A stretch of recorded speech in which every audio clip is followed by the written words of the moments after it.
It is a blue economy Madaraka because Homa Bay is the best positioned place for us to have a blue economy Madaraka. And I want to say I'm truly grateful to the people of Homa Bay, to the county government of Homa Bay and all the leaders in this region for putting together this Madaraka celebration that now looks like will be among the best organized, because I can already see the signs. So with those many remarks, I know I need to answer a few questions from these good people. But before I answer those questions, we have Baba in the room.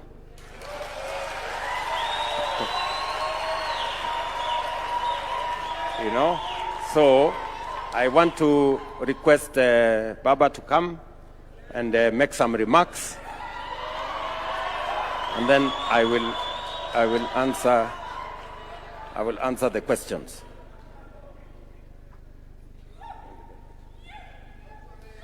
Thank you. Asante sana.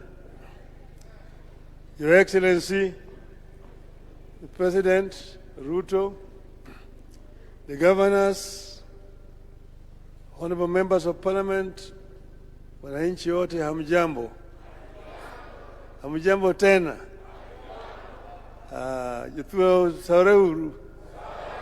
Oyaore. Unmaver. Thank you. Your Excellency, I was invited here to come and give a keynote address. I prepared some notes that I want to share with this audience here today, this morning. Let's bring it here.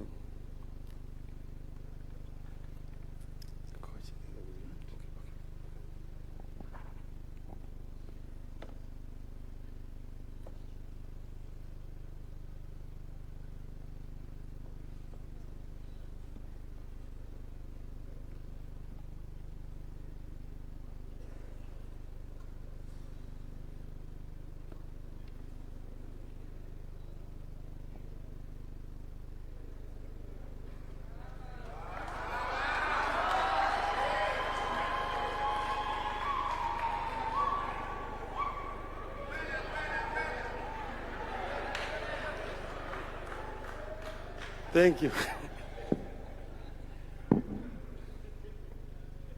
So, Your Excellency, first, I'm so happy to have been invited to come here this morning, and also to thank you for taking a very keen interest in the economy of this region. Now, I will first share some of the thoughts that I have put down here, after which I will probably then say some things off the cuff. The core purpose of devolution was to enable each part of this country to explore its potential, deploy in it the service of its people, and help unleash an economy that fires on all cylinders.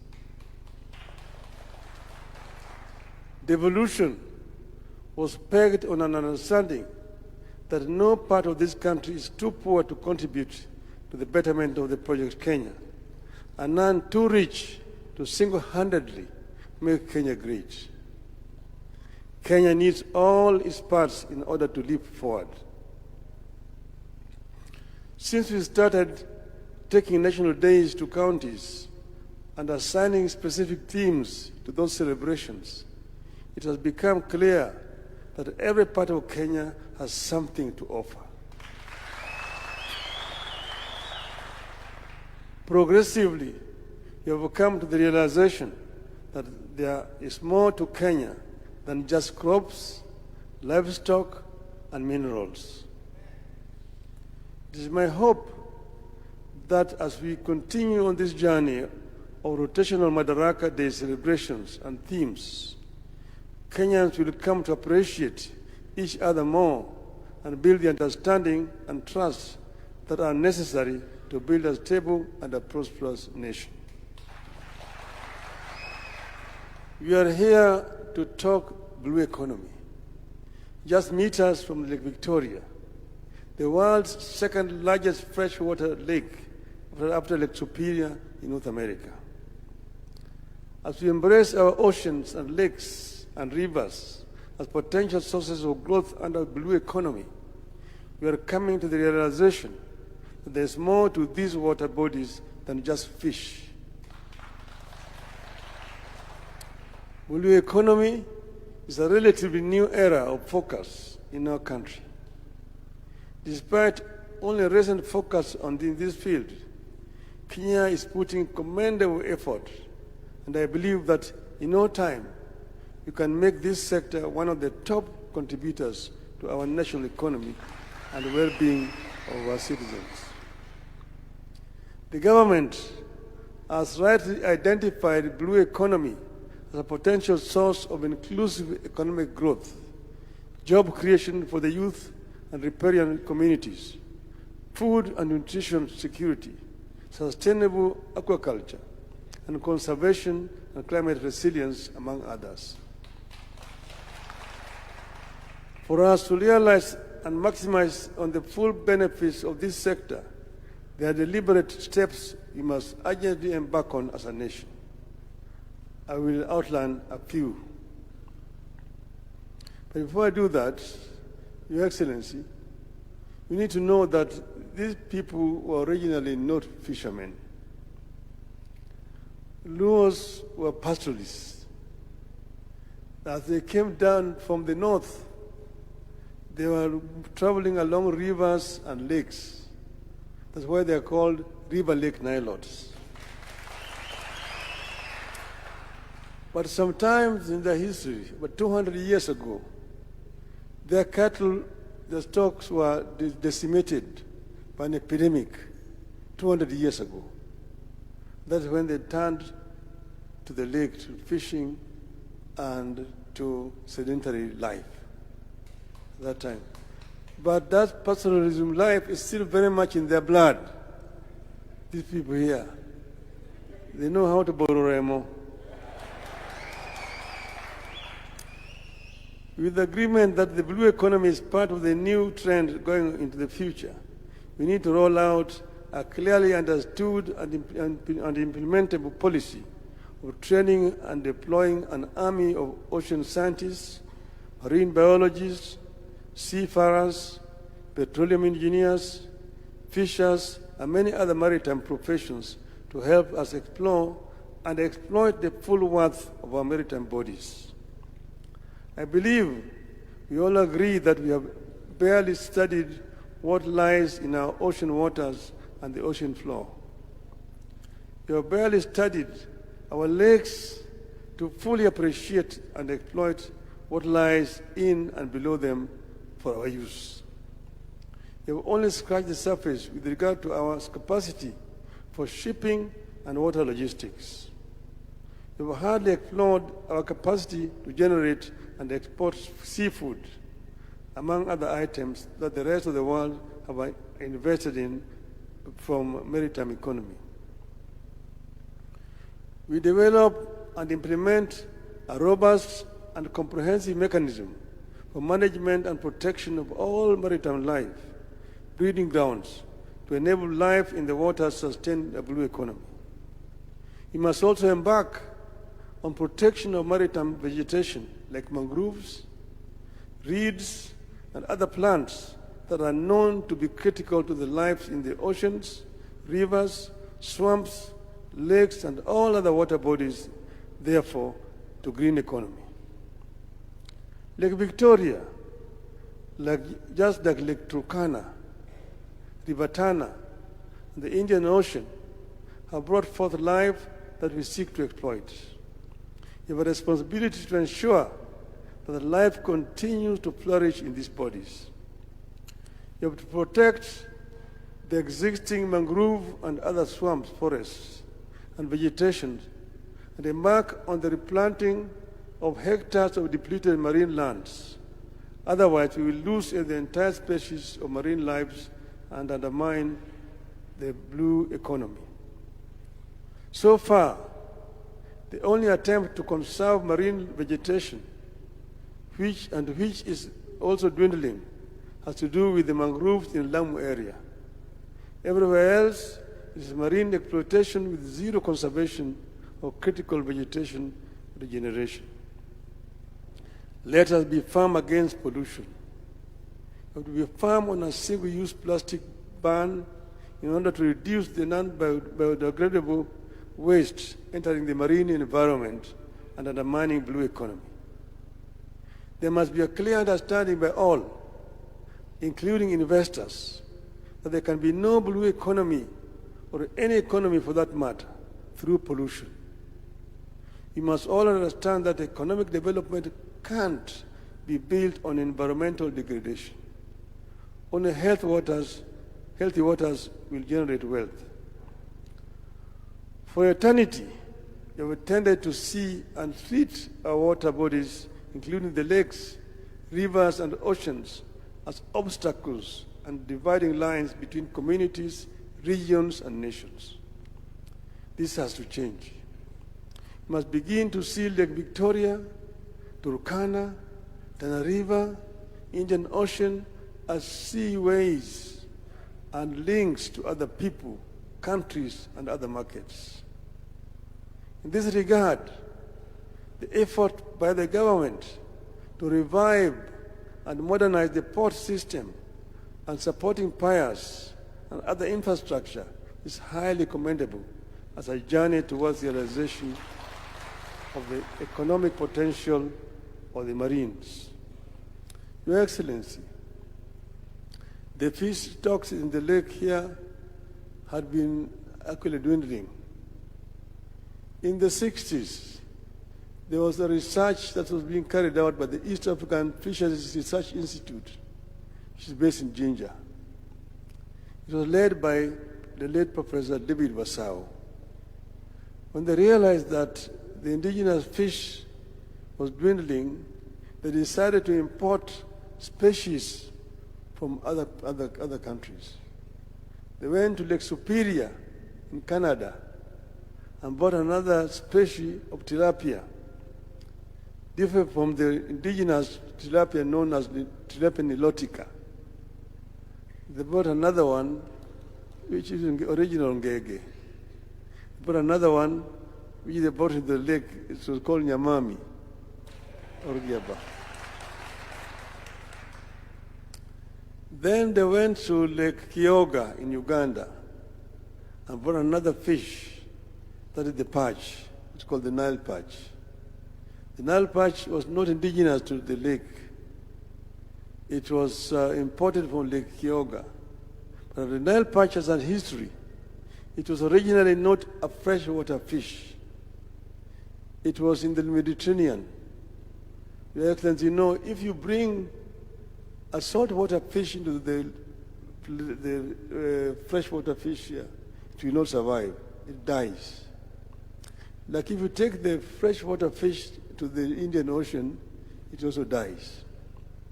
But this Nile perch moved from the Mediterranean into the Nile Delta, where the water, fresh water coming with the river, mixes with the water from the sea. And then the water in the delta is not very salty. That is how it started to acclimatize itself with fresh water. It started now moving up the river. The fishermen who caught it brought it up the rapids. That's how it managed to come all the way to Lake Kyoga. But from Lake Kyoga, it could not come into the Nile because of the Owen Falls. It is that team led by Professor Wasau that brought it from there and planted it into the lake here to increase the need. And at that time, Your Excellency, the research was based in Jinja for the entire East Africa. And fishing in the lake was not restricted. Kenyan fishermen could go and fish in Uganda waters and also Tanzania waters. The situation has since changed. And therefore, we must go back to the drawing board. Your Excellency, in 1971, there was a coup in Uganda, and a madman called Idi Amin took power. Idi Amin, in his madness, annexed several Kenyan islands and made them part and say this were part of Uganda. In fact, he said that the border between Kenya and Uganda was in Naivasha, and that he was going to redraw the boundary. Although he did not realize his dream, that situation is the cause of our problem right to today. Where is the border between Kenya and Uganda in the lake?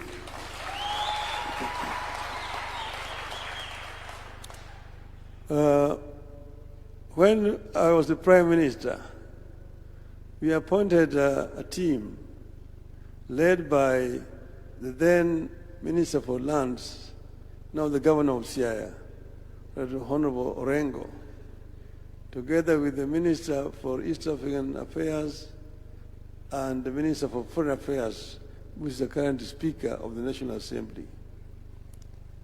And they were tasked to carry out negotiations with the Ugandan counterparts. And those negotiations actually did take place. They went to the regional boundaries, they went to Uganda, they came here to Kenya, they went all the way up to Migingo Island, which was contentious at that time. I heard President Museveni saying that Migingo Island is in Kenya, but the waters around Migingo Island are in Uganda.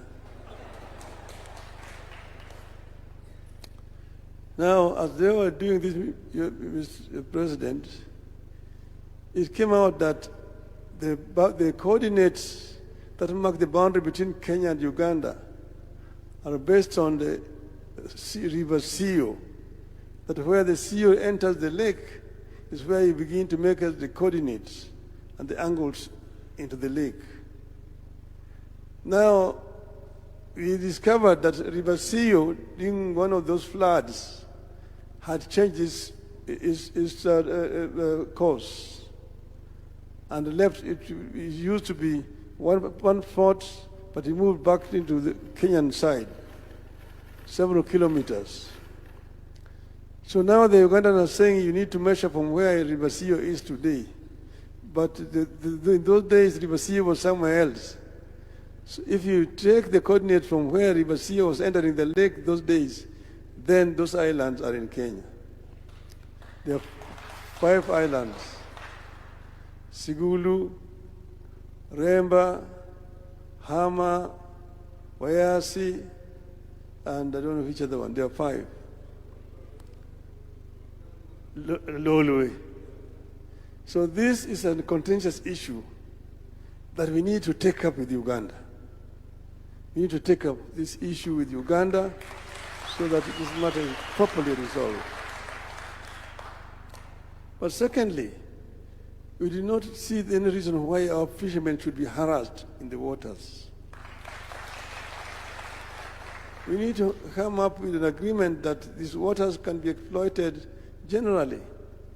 In the Indian Ocean, you've got Koreans, Japanese coming to fish in our waters here, and there's nothing we're doing about it. Why should Kenyan fishermen be harassed when they just cross the border here? And let us then also agree with Uganda so that we know exactly where the border is. Ugandans have brought in Marines in the lake, harassing our fishermen. We should also have Marine in the lake.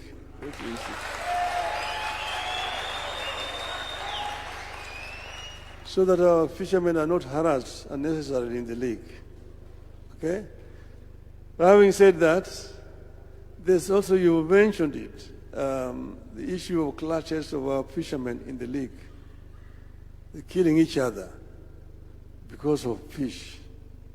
This is stupid. You should not allow this.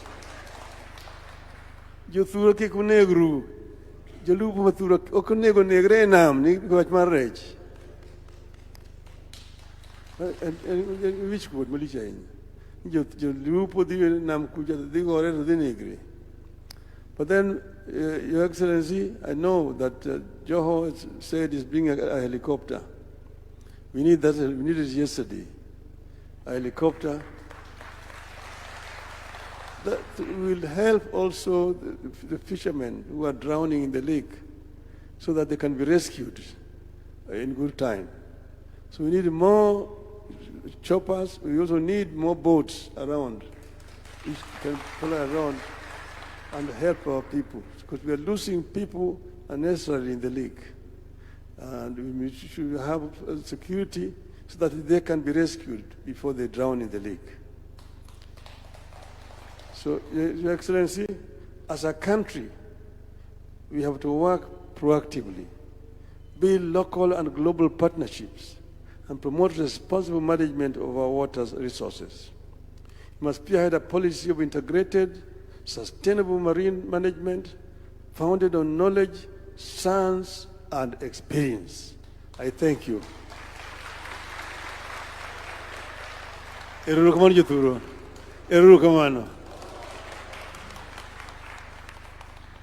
round of applause for Nancy exits. Let's kindly take our seats.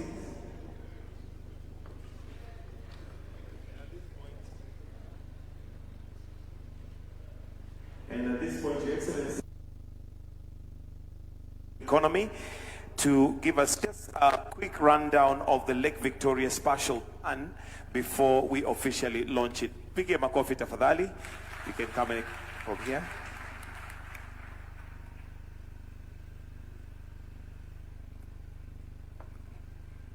Your Excellency, the President of the Republic of Kenya, His Excellency Dr. William Ruto, Your Excellency, the Right Honorable Raila Odinga, all protocols observed.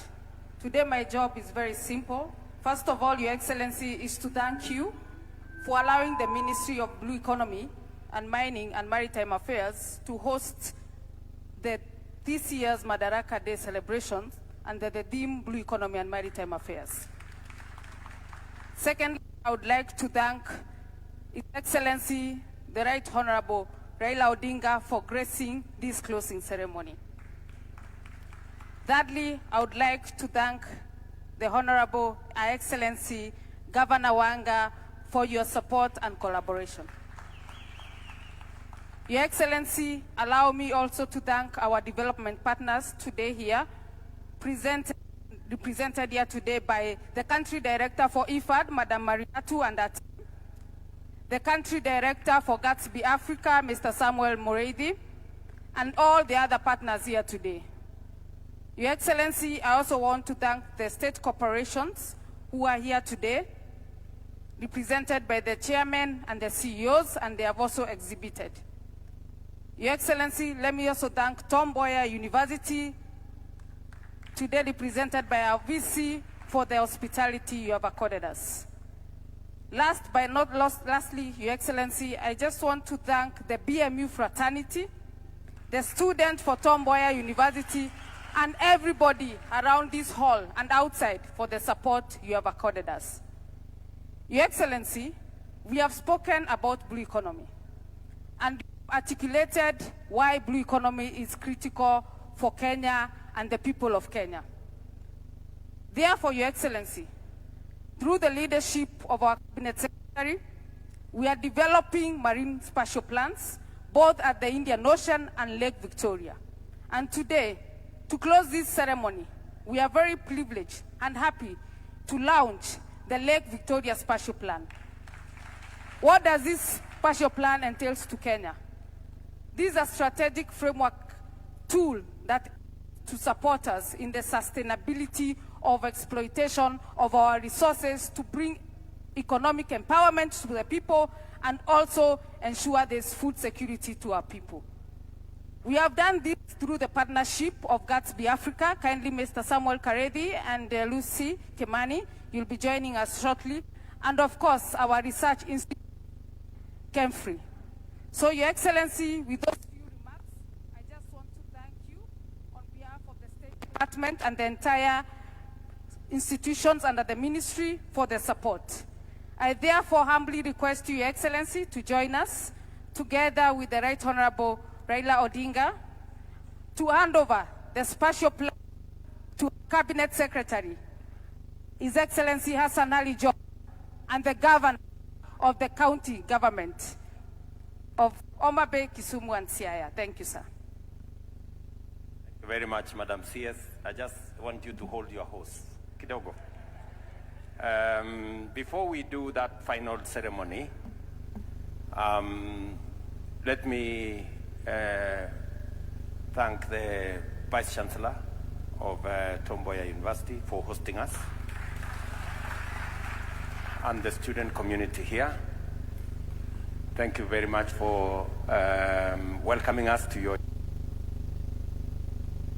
two things, because we are in the compound of the university. Number one, we just completed this building sponsored by the government of Kenya.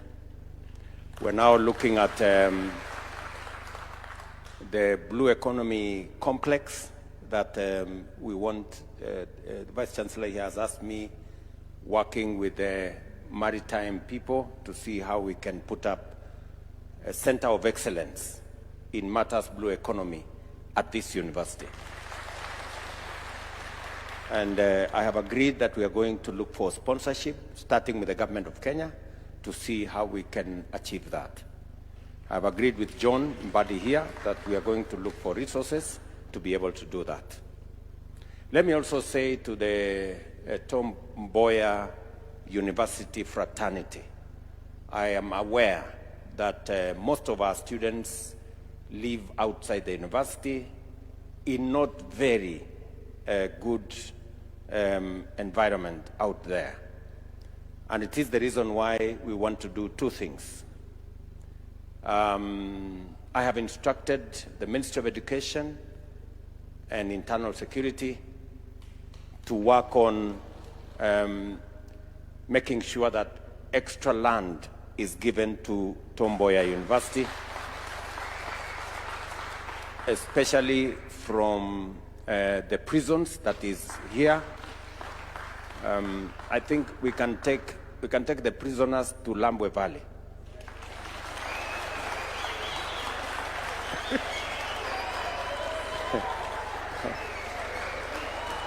Yeah. Not because it is invested with Sesefly, but because we have space. We have space there.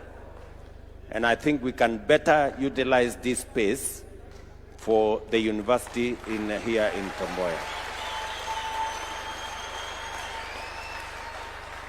And then, secondly, as you are aware, working with the university, we have now advertised to build hostels for students in this university. Phase one, we are building 2,300 bed hostel here, which will be completed by next year. So we'll come back here next year to hand over hostels for your students. And then as we get more land, we will be able to expand our hostel capacity so that our students can live in conditions that are conducive for learning. And finally, Oremo here, the chair of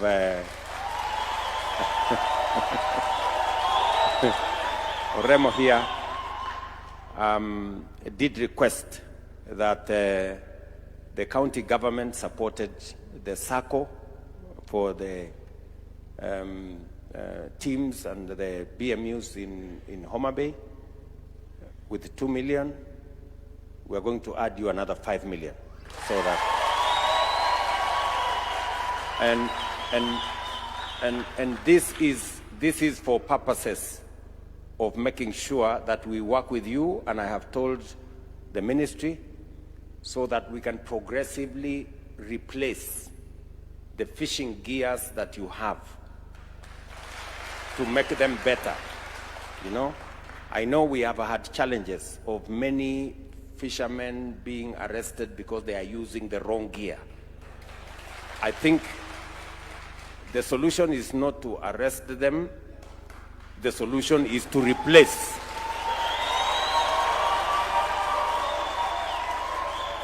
solution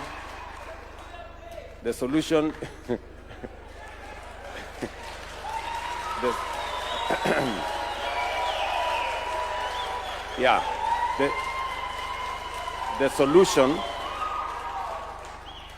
solution is to replace the wrong gear with the right gear.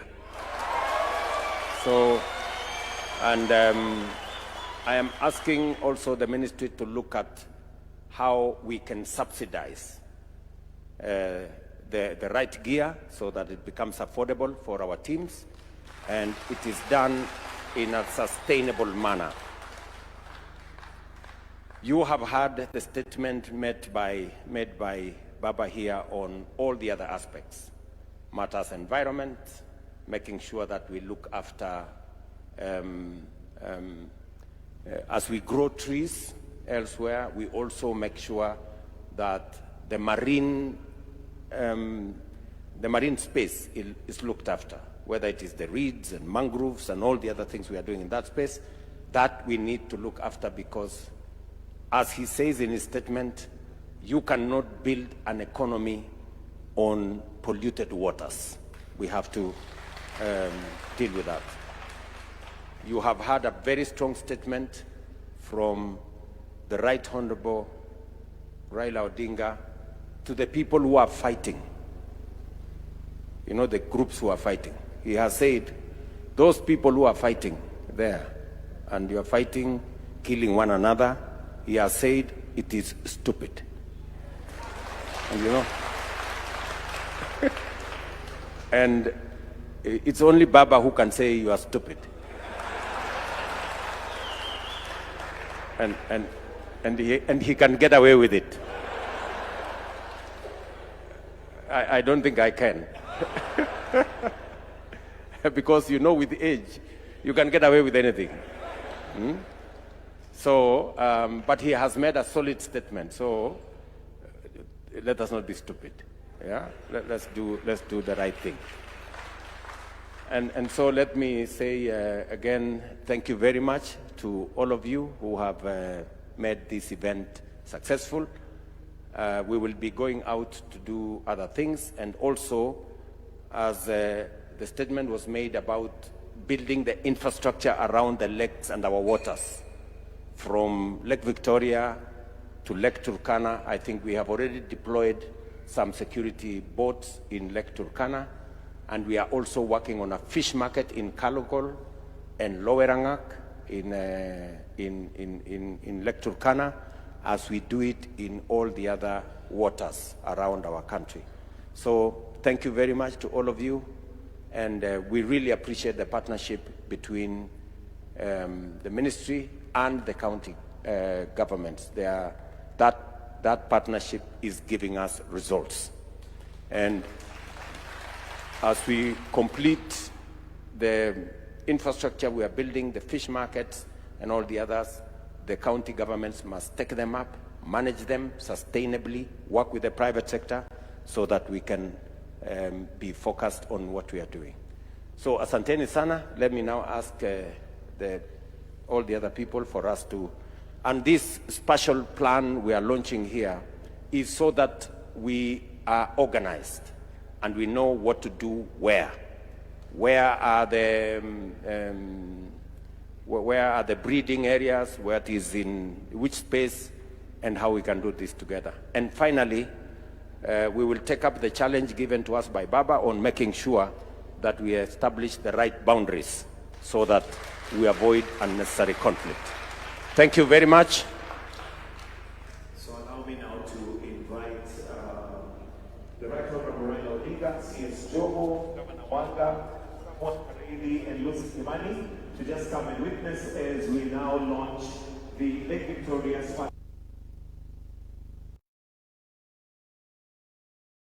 to open the curtain at the count of 3 once we are arranged, and for